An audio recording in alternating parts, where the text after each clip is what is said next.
Assalamualaikum warahmatullahi wabarakatuh. Selamat berjumpa di channel YouTube Spotlaut Dialektika.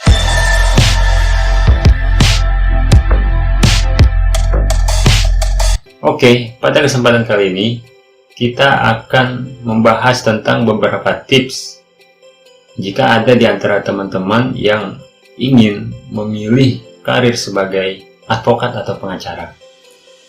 Ya, sebelumnya saya ingin menyampaikan bahwa di tengah kondisi pandemi corona yang masih mewabah secara luas, ya meskipun secara umum di Indonesia untuk kasusnya percepatannya mulai menurun, ya, jadi pesan saya kepada semua teman-teman harap tetap semangat dan tetap menjalani hidup dengan penuh optimis, dan kita yakin bahwa pandemi corona ini akan segera berakhir. Di sini saya telah menyiapkan beberapa tips bagi teman-teman yang ingin mengambil atau memilih karir sebagai advokat atau pengacara. Berikut ada 9 tips yang telah saya siapkan.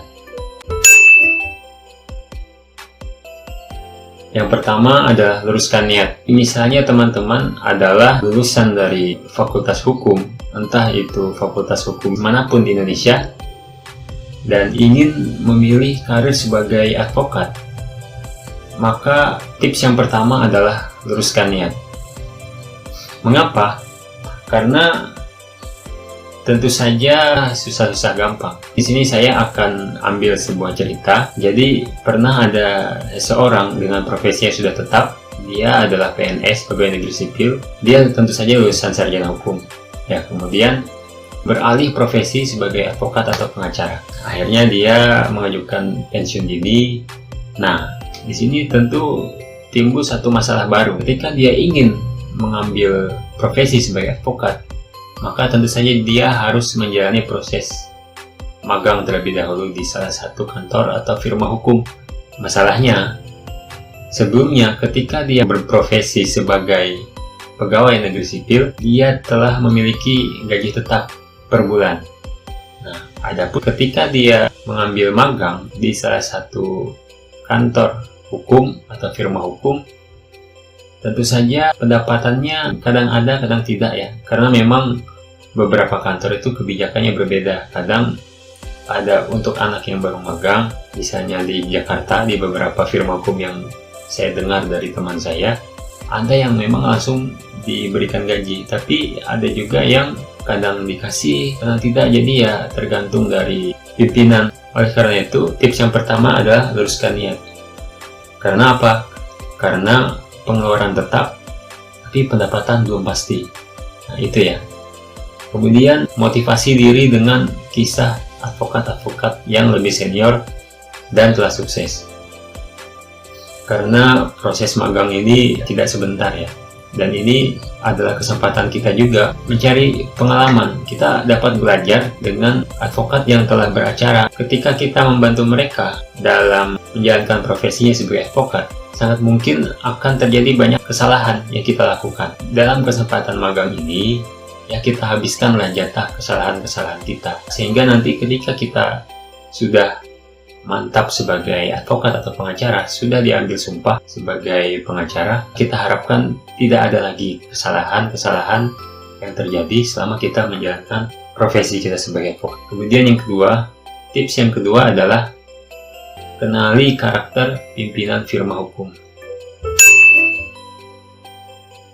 Ketika teman-teman magang di salah satu kantor hukum atau salah satu firma hukum, yang harus kawan-kawan lakukan adalah kenali karakter dari pimpinan firma hukum tersebut.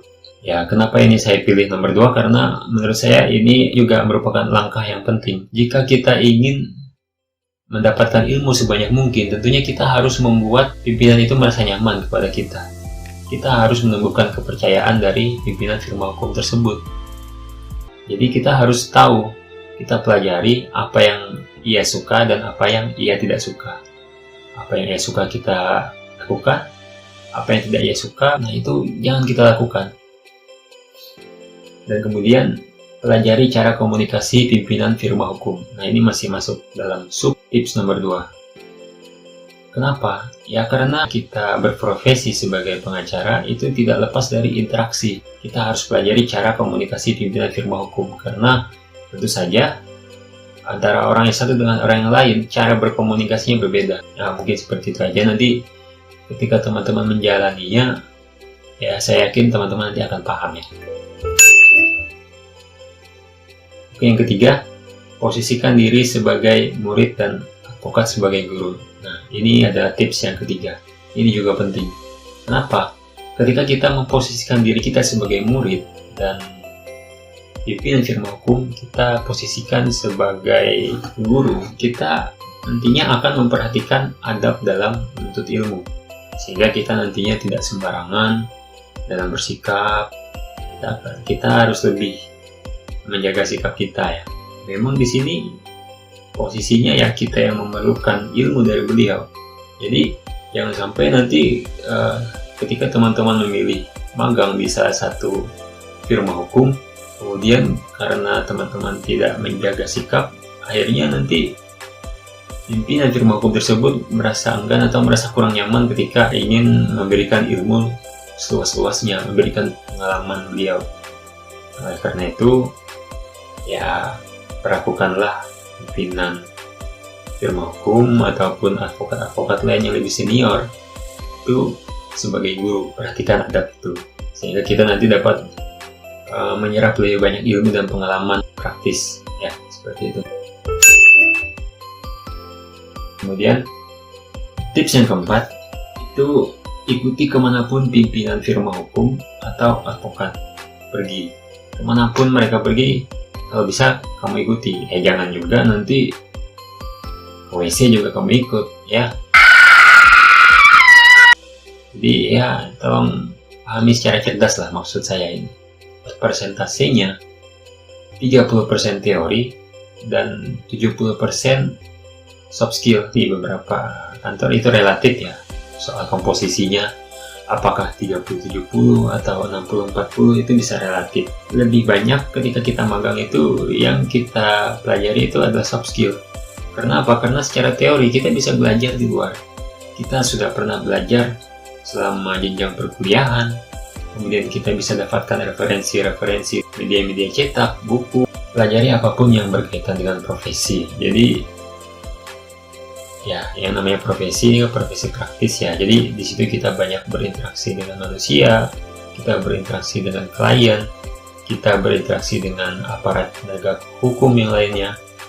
Nah, jadi apapun itu, selama kita magang, ikuti kemanapun pimpinan firma hukum pergi. Jadi kita bisa mempelajari apapun yang berkaitan dengan profesi, apa yang harus dilakukan, apa yang tidak boleh dilakukan, apa yang perlu dilakukan, dan lain sebagainya. Kemudian tips yang kelima, amati cara pimpinan firma hukum atau advokat dalam menghadapi klien. Karena seperti yang sudah saya bilang tadi, kita tidak terlepas dari yang namanya interaksi. Salah satunya dengan klien. Kenali tipologi klien dan pendekatannya. Ambil contoh seperti ini. Ada orang yang datang kepada kita, ini klien, membawa sebuah permasalahan. Kita tidak tahu permasalahan apa yang sedang ia hadapi. Yang jelas ia datang, ia menceritakan permasalahan hukum yang ia alami tersebut berdasarkan sudut pandang dia, berdasarkan versinya dia. Kita sebagai advokat, kita merasa senang lah ketika misalnya ada klien yang datang kepada kita. Artinya orang memiliki kepercayaan kepada kita bahwa kita dapat mengatasi permasalahan hukum yang ia hadapi. Dan tentu saja kebanyakan klien ia berharap ia yang memenangkan perkara atas permasalahan yang sedang ia hadapi tersebut. Sebagai pengacara kita harus berpikiran jauh ke depan. Kenapa? Misalnya begini, ada seorang klien itu tadi, kemudian dia membawa sebuah permasalahan, ia tentu saja akan menyampaikan segala cerita, baik itu kronologi, bukti-bukti yang dapat menguatkan ia. Ada juga klien yang sama sekali tidak akan menyampaikan kesalahan-kesalahan dia dalam perkara itu. Nah, ini dapat merugikan kita sebagai pengacara. Jadi seandainya nanti kita telah mengatur pembelaan dan lain sebagainya, kemudian ternyata di dalam persidangan keluarlah barang itu. Apa itu? Ya, kekurangannya dia, kesalahannya dia dalam perkara ini. Tentu saja kita terkejut ya karena hal tersebut memang sengaja disembunyikan oleh klien. Tapi akhirnya akan berdampak kepada kita karena kita tidak mengetahui latar belakang permasalahan dalam perkara ini secara utuh dan menyeluruh. Tentu saja kita tidak siap untuk membuat pembelaan terhadap bukti yang baru kita ketahui tersebut atau saksi yang baru kita ketahui, sehingga nantinya berujung kepada kekalahan kita dalam menangani perkara. Nah, ini kekalahan ini, dan ini dapat berpengaruh terhadap profesi kita ke depannya. Karena wah, ternyata permasalahan sebegini gampang, pengacara ini bisa kalah. Nah, seperti itu ya. Bagaimana kita memastikan bahwa klien ini jujur, bahwa klien ini telah menyampaikan aspek-aspek dalam permasalahan itu secara menyeluruh dari berbagai sudut pandang. Seperti itu ya. Nah, itu harus kita pelajari. Jadi kita amati ketika pimpinan firma hukum atau advokat yang lebih senior wawancarai klien. Kemudian tips yang keenam, amati cara pimpinan firma hukum atau advokat dalam menangani perkara. Karena perkara yang serupa itu bahkan sama, tapi dapat berbeda penanganannya hanya karena satu variabel yang berbeda. Satu kasus pembunuhan, tentu saja dengan pelaku yang berbeda ya. Kronologinya kurang lebih mirip. Ya, cara dia membunuh, kemudian alatnya yang digunakan, dan lain sebagainya, tapi bisa berbeda hasilnya. Nah, misalnya ada satu perkara ini, yang pertama ini diputus misalnya 4 tahun penjara atau 5 tahun penjara. Nah, kemudian ada kasus lagi yang sama, kok bisa bebas? Nah, sebagai orang awam tentu saja akan bingung. Kok ini sama-sama pembunuhan? Ada pelaku, ada korban, ada petunjuk misalnya. Oh, ini hasilnya bisa beda. Yang satunya dihukum penjara 5 tahun, satunya kok bebas. Nah, ini kita harus tahu apa aspek-aspek yang membedakan. Kemudian karena berbeda posisi kasus, urutan kronologi maupun macam bukti itu bisa beda, hasilnya pun akan berbeda.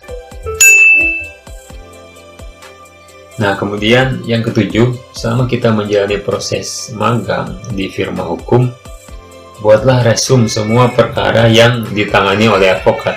Dengan kita membuat resum, tentunya kita akan mencatat dan melatih daya ingat kita, karena kita mengalami secara langsung perkara itu, dan kemudian kita juga mencatat. Jadi nanti misalnya ketika kita sudah mantap sebagai advokat atau pengacara, kita tidak lagi bingung ya ketika kita menghadapi perkara yang serupa.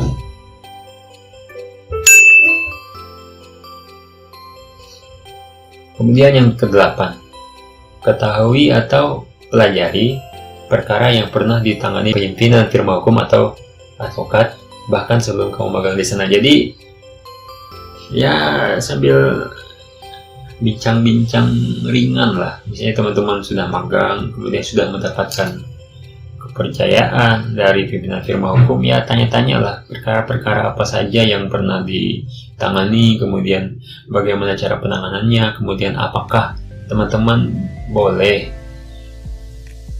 mengcopy atau menyalin salinan putusan tersebut untuk dipelajari. Nah, kemudian teman-teman nanti setelah teman-teman pelajari, teman-teman konsultasikan lagi, Pak atau Bu, kok begini? Ini kira-kira gimana ini? Soalnya saya kurang pahamnya begini.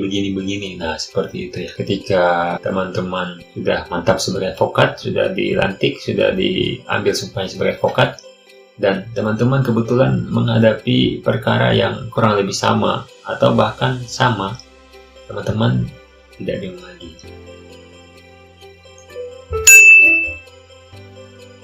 Kemudian ini yang terakhir ya. Yang terakhir ya, walaupun ini yang terakhir tapi ini juga sangat penting. Jadi tips yang ke-9, bergaul dan berkomunikasi secara baik dengan advokat senior dan aparat penegak hukum lainnya. Selama kita menjalani proses magang, ya itu adalah kesempatan kita untuk membiasakan diri, memperkenalkan diri kita di lingkungan yang berhubungan dengan profesi, berinteraksi dengan aparat penegak hukum lainnya, apakah itu anggota kepolisian, hakim, jaksa, atau dengan pengacara-pengacara yang lebih senior, karena ilmu itu bisa datang dari mana saja. Jadi ya bukan tidak mungkin nanti ketika kita mengalami kebuntuan dalam menganalisa suatu perkara selama kita magang, kita bisa berdiskusi secara ringan dengan advokat yang lebih senior, dengan anggota kepolisian, jaksa maupun hakim kalau mereka bersedia. Ya intinya kita berkomunikasi secara baik lah. Ilmu itu bisa datang dari mana saja. Oleh karena itu, ketika kita berkomunikasi secara baik dengan santun, sopan, ya itu akan membuka pintu ilmu yang lain. Tidak terbatas hanya di kantor hukum kita saja. Ya oke. Demikian beberapa tips yang telah saya rangkum untuk teman-teman semua. Tentu saja ini bukan tips yang baku, akan tetapi menurut saya ini adalah 9 tips teratas yang sangat penting jika teman-teman akan mengambil magang di salah satu kantor hukum atau firma hukum dan teman-teman ingin berkarir sebagai pengacara. Demikian yang dapat saya sampaikan, kurang lebihnya saya mohon maaf. Jangan lupa teman-teman share, like, dan subscribe channel YouTube saya agar supaya kedepannya nanti saya akan terus memberikan info-info ataupun pengalaman ataupun tips-tips yang penting yang berhubungan dengan profesi advokat, kemudian segmen hukum, sosial, dan politik. Semoga teman-teman tidak bosan dan kembali berkunjung ke channel YouTube saya. Salam.